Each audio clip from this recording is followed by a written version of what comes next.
Well, the news just keeps on coming down, and welcome back to the Rantin Review Pro Wrestling. And this is, I did say I was going to review AEW Dynamite, and boy, we picked a good week to review AEW Dynamite from the most magical place, not really, in the world, Long Island, New York. A lot of stuff happened on this show. This was a very entertaining show. This was a very sports entertaining show.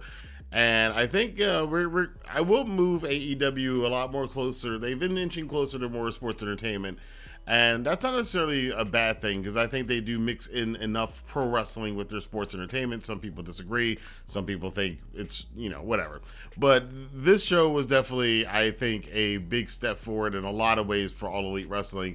And then we'll talk about it here in this video. But before we get to that, I want to remind you guys, I always have free goodies down for you guys in the description box below. There are a lot of free money, essentially, because you can get some free stocks from Webull. Now, if you sign up with Webull is an app much like your E-Trade app or the Robinhood app. You guys know it's available to trade stocks, to trade options, to buy crypto. All of that stuff's available on there. And they were giving away free stocks if you sign up using the affiliate link down below. So if you're interested in that, check it out. See if any of that will appeal to you. And now let's talk about what happened with AEW Dynamite this week. There was so much actually packed into the show. I'm going to focus on some of the bigger moments that people are going to be talking about and that we want to catch up with. And right off the bat, we get Ricky Starks in his match against Juice Robinson. I was like, oh, okay, that's interesting. They've been building this up for a while, and it feels like something was coming with this match. Something was off with this feud.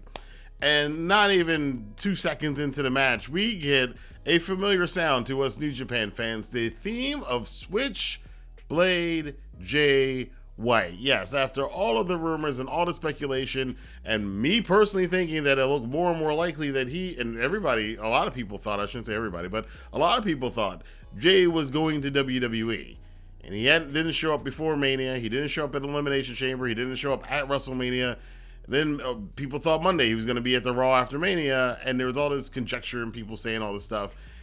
And here we get to the Raw after Mania, he's not there, and then here we are a couple of days later, AEW Dynamite, and some interesting games of chess being played between the two companies here, because Tony Khan timed this to happen after Jay White didn't show up at WrestleMania, because this whole Juice Robinson, Ricky Starks thing has been going on for a minute, and I think they were just kind of waiting to do this big reveal. So Jay White's probably been signed with AEW for a while. I'm sure we're going to find out more about that over the next couple of days in the wrestling world. But that was just one of many big things that happened on AEW tonight.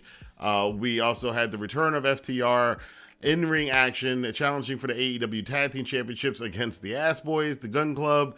That match I wasn't too wild about, but it was awesome to see FTR becoming two-time AEW Tag Team Champions, which also, to take what Tony Khan and Excalibur said on commentary afterwards, kind of solidify the fact that they've re-signed with the company. I don't know if that's official. It's implied by what the commentary said and with them winning the tag titles, but I didn't know. I don't think a lot of people knew Jon Moxley was working without a contract with being interim AEW champion last summer, as we all just found out. So that's not a guarantee just because they got the titles that they're signed. So until it's official, we'll wait on that. Nigel McGuinness, who's also announced to be part of Tony Khan's crew, he also showed up on the show tonight with the biggest news of the entire night, which is, yes, at the end of the summer, at the end of August, in SummerSlam time, AEW is going to be pulling WWE, essentially, from 1992. And yes, they are going to the UK. We've known that for quite some time. Tony Khan's been talking about bringing AEW to the UK for a long time. Yes, Nigel McGuinness is there. Yes, we all expected him to do a show at some point in time, maybe even a pay-per-view. Certainly did not expect this show to be announced at Wembley frickin' Stadium. No, not the O2, not Wembley, mind you, not the Wembley Arena. Wembley Stadium. The same place that the British Bulldog and Bret Hart had that legendary match in 1992, and that's gone down in history as one of the greatest matches of all time and one of the most exciting and biggest SummerSlams of all time. So, and I think WWE then, they drew like 80,000 people to Wembley Stadium, which has obviously gone through some reconfiguration since that 3 decades ago. But just the fact that they are coming back to Wembley Stadium and they are doing a full-on stadium show, and they've renamed it All In. There's several things that are really interesting about it. Rumors are also that they're going to be still doing All Out in Chicago the very next weekend. And again, SummerSlam happens around this time of the year, and certain other WWE pay-per-views, and WWE's been doing a lot of counter programming. I know that there's they're having a pay-per-view going. I think it's Battleground is happening exactly on the same day at the same time as Double or Nothing, if I'm not mistaken. But this is the war is on. They keep saying it's not a war. It's not a war the same way the Monday Night War was, but this is a battle between the two companies. They are doing one-upsmanship with each other. And after a weekend where everybody's been reveling, and one of the things that people have said about AEW is, well, look at WrestleMania. AEW is never going to be able to do something like WrestleMania. They're never going to be able to have, some big event with 40, 50, 60,000 people in a big stadium like WWE does. That's only a WWE thing, right? And here, amazingly enough, Tony Khan invoking the spirit from 5 years ago when Cody, and he mentioned it's Cody, the Bucks, and Omega did All In back when people didn't think they could get 10,000 people in a stadium or an arena. And they did that, and they got the TV deal. We've covered this before about the constantly moving goalpost of AEW, and 9 times out of 10, they actually hit the goal. I like this for a number of reasons. One of them is that I'm just excited to see how this is going to play out. AEW, and again, what Tony said tonight, kind of invoking that old AEW spirit. This felt more AEW-ish than what's been going on the last year or so. This is back when AEW was new and they were taking these risks and making we're going to do a TV show. Nobody thought you could do that. We're going to sell out 10,000 people. Nobody thought you could do that. We're going to do Arthur Ashe Stadium. Nobody thought you could do that. We're going to get CM Punk to come back. Nobody thought you could do. They've done so many things that people said they couldn't do. And this is, again, is to All In. It's really living up to the name and the original gambler spirit of AEW that, unfortunately, the person that embodied that spirit, Cody, is somewhere else now, but they're getting that spirit again. They're rolling the dice and doing a stadium show in a 90,000 seat stadium. Now, I don't think anybody should expect them to do 90,000. Again, WWE didn't do 90,000 there. And they're not going to configure it because they're going to cut off that chunk of the side of the stadium you already know. So that's about, 15,000 seats are going to be cut off anyway for the staging and all that kind of stuff. But, it's all a matter of them releasing certain amount of tickets. And if the ticket sales go well, then they'll move. I guess essentially the staging will move back more depending on how many tickets they sell.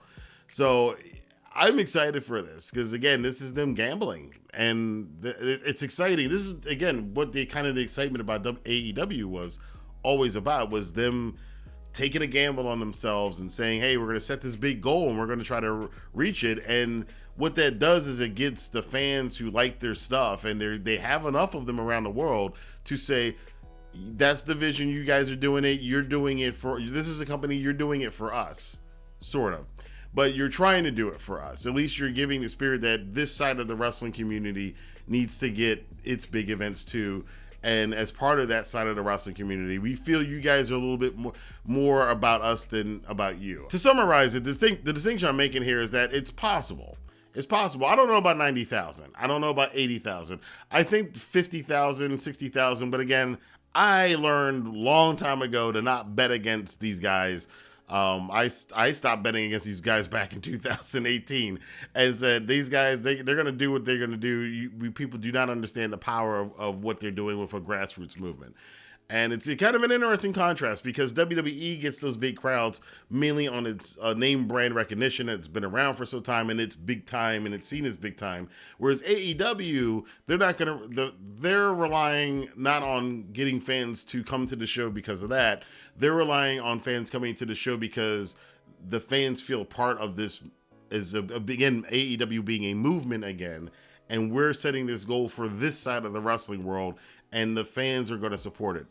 The one thing that I think might surprise a lot of people, and I've seen other people talk about this, and this has been known for some time, at a certain point in time, and I don't know if it's still true, but AEW did beat WWE in the ratings in the UK for a while. So let that sink in. And we saw a Clash of the Castle, WWE went over there and did a big pay-per-view, drew 62,000 people to it.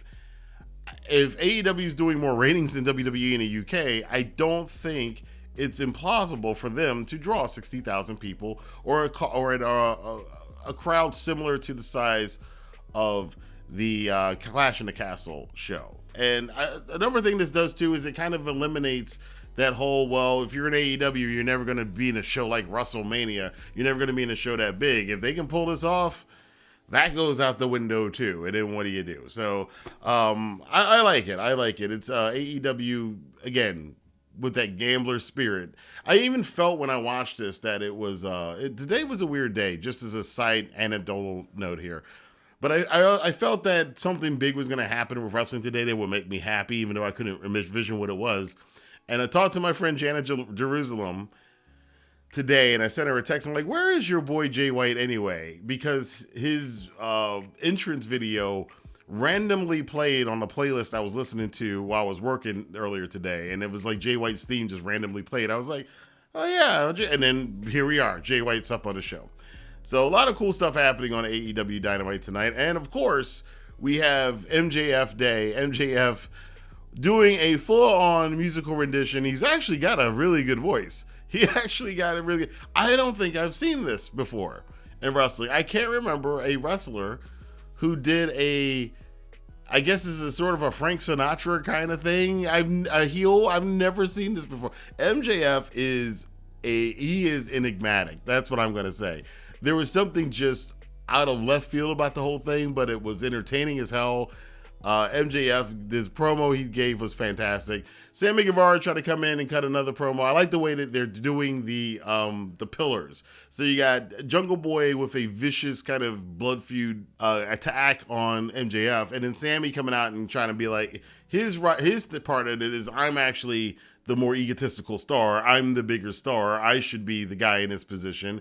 And he comes to the ring and kind of messes up his promo a little bit in the middle. It was a little too long, but the ending of his promo, he nailed the ending of it. And then we cut away to Darby up in the rafters, and that's what he's doing. And I love the contrast of these four characters, and I think they're playing it well right now. And they're really trying to make these four guys into major superstars. There was a bunch more on this show. We'll talk about more AEW news as the week continues. We got a Battle of the Belts and a Rampage live on Friday, so that'll be interesting to watch. There's so much going on. I'm going to be interested over the next couple months to see if something that I thought about earlier is true, though. Because when All Out we remember what happened at Brawl Out, right?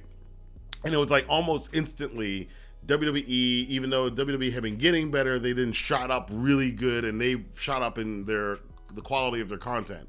And it was undeniable for anybody, even the most ardent WWE hater, had to admit that WWE was putting on the best show for the last 6 months or so, compared to the two. And then as soon as WWE now has this hiccup in the road with what's happened at WrestleMania, it's like almost instantly, the next Dynamite, we got Jay White, we got Nigel McGuinness, we're going to the UK, we're going to Wembley Stadium, the show's really good, FTR is back, we got, it's like, they've done such a good job. They've done such a good job for a company that's always, one day from going out of business. Again, you never, ever know in the wrestling world. There's going to be a lot of questions coming up with this. What does this mean for Forbidden Door? Who's going to be on this UK show? Because you're going to want, Jamie Hayter obviously should probably be in a prime spot on that show. I'm wondering about Will Ospreay, because my original thought is that we would get Kenny Omega, Will Ospreay rematch at Forbidden Door. But funny enough, I actually had a discussion / argument with somebody a while ago about, and I'm wondering if this person was a plant now for AEW, because they specifically said this. Kenny Omega versus Will Ospreay at Wembley Stadium. That's a little bit too on the nose for national pride. That's a little bit too on the nose from who that person was, and I'm kind of wondering now if that person actually was leaking something and putting because again, that's a bit ironic that they said that, and for All Out, who knows? But a lot of big news here. I want to know what you guys think about this. Let your voice be heard in the comment box below. And until then, man, wrestling, it goes back and forth, man. I'm waiting to see all the AEW love come back now, and the wrestling community is hilarious. Thank you guys for checking this out. We will be covering Sakura Genesis again for you New Japan fans coming up this weekend. And we will be doing a review of that show. And I'm expecting some big stuff coming out of that show. So great time to be a fan, man. Enjoy all the stuff. And until then, I will see you later. Have a good day.